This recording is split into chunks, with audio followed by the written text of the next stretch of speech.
Did Cisco finally reach its high set back in 2000?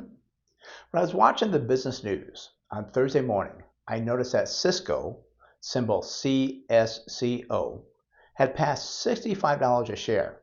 Now, I thought this was a big accomplishment because I remember back during the tech boom, Cisco was like Nvidia and some other high flyers of today, and the stock went to exorbitant levels, which I remembered at $65 a share.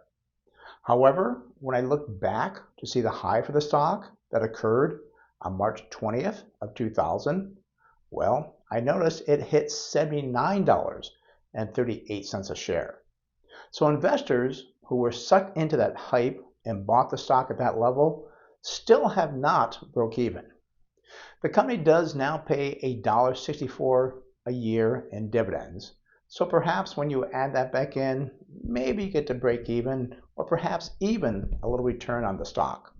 The first dividend was paid by the company on April 20th of 2011, but I know it was much, much lower than the rate of $1.64 of today.